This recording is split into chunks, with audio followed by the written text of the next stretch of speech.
की अभिनेत्री केतकी चितले अपनी एक पोस्ट की वजह से सलाखों के पीछे हैं। आरोप है कि केतकी ने जो पोस्ट किया है वो पोस्ट एनसीपी के प्रमुख शरद पवार के लिए अपमानजनक था। इसी विषय पर बात करने के लिए हमारे साथ वकील हैं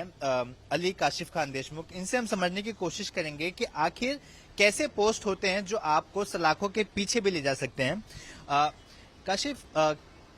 कई सारे हमने ऐसे केसेस देखे हैं जहां पर आप सोशल मीडिया पर अपनी भावनाओं को व्यक्त करते हैं, लेकिन ये भावनाएं ऐसी होती हैं जो आपको जेल की सलाखों के पीछे ले जाती हैं। आखिर क्या कुछ ये होता है? देखिए, कानून ने हमारे देश में संविधान ने हमें पावर दिया है कि हम अपनी फ्रीडम ऑफ स्पीच और एक्सप्रेशन को पूरी तरीके से जबान से या एक्सप्रेस करके या किसी आज की तारीख में सोशल मीडिया के थ्रू हम पोस्ट को पुटअप कर सके।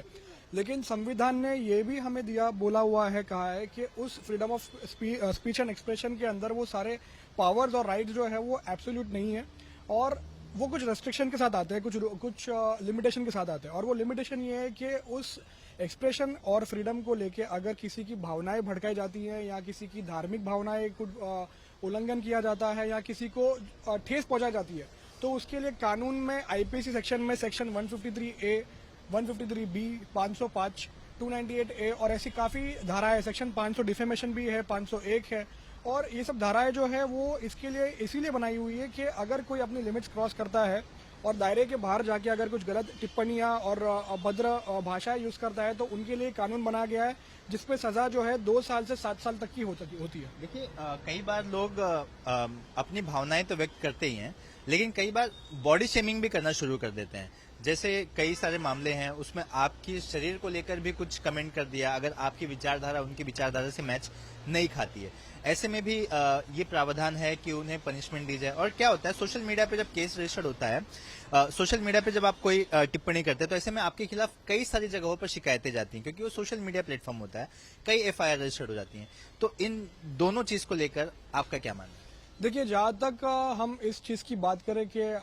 ऑफेंस जो है वो सोशल मीडिया पे हुआ है, यानी कि इंटरनेट पे हुआ है। अब वो इंटरनेट के माध्यम से देश भर में अलग अलग जगह से उस चीज को देखी जा रही है। अब अगर यहाँ से बॉम्बे में, मुंबई से कोई पोस्ट अगर पुटअप करता है जो अभद्र है और किसी के बारे में गलत बोला हुआ है, और या किसी की धर्म के बारे में गलत बोला हुआ है या किसी लीडर के बारे में गलत बोला है, और वो इंसान अगर दिल्ली से बैठ के उसको देख रहा है और उसकी कहीं ना कहीं से उसको अफेक्ट हो रहा है, तो वो दिल्ली में भी केस फाइल कर सकता है। कोई चेन्नई से देख रहा है, चेन्नई से फाइल कर सकता है, और वैसे ही अलग अलग जगह से फाइल हो सकता है, जिसका इम्पैक्ट बहुत बुरा हो सकता है उन पर जिन्होंने ये इस तरीके के पोस्ट किए हो। तो नॉर्मल क्राइम में और सोशल मीडिया क्राइम में ये सबसे बड़ा एक डिफरेंस है कि नॉर्मल क्राइम जो है उसमें प्लेस ऑफ अकरेंस देखा जाता है कि यहाँ ये कमिट कहाँ पे हुआ है, लेकिन ये सोशल मीडिया क्राइम जो है वो एक इंटरनेट क्राइम है जहाँ पे कहीं से भी केस फाइल हो सकता है, और इनफैक्ट जिसका लिमिटेशन सिर्फ एक नहीं है, एक से बढ़ के हो सकता है, जिसकी कोई लिमिटेशन भी नहीं होती है। तो ये एक बहुत सीरियस क्राइम के नाते इसको देखा जाता है। और आज हमारा जो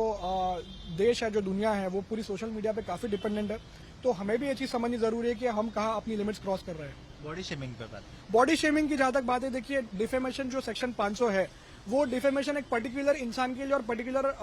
ग्रुप्स के लिए भी बना हुआ है। अगर कोई इंसान किसी को डिफेम कर रहा है, उसको मोटा बोल रहा है या पतला बोल रहा है, भले वो सच हो या ना हो, लेकिन अगर उस चीज से उसको अगर अफेक्ट हो रहा है सामने वाले को और उसकी इमेज खराब हो रही है, उसे बॉडी शेमिंग किया जा रहा है और उसको उसकी पर्सनालिटी पे उसको सोसाइटल इम्पैक्ट पड़ रहा है, तो वो सेक्शन 500 के तहत एनसी रजिस्टर करके उसको कोर्ट में लेके जाके प्राइवेट कंप्लेंट फाइल करके 2 साल की जेल भी दिलवा सकता है। तो जैसा कि आप सुन रहे थे, अली काशिफ खान देशमुख बता रहे थे कि कैसे सोशल मीडिया पर अगर आप किसी के लिए अपमानजनक पोस्ट करते हैं, ऐसे में आप पर देश में कहीं पर भी कोई भी केस दर्ज करा सकता है और आपकी मुसीबत और भी बढ़ सकती है। कैमरामैन अनूप रस्तोगी के साथ सूरज ओझा, एबीपी न्यूज, मुंबई।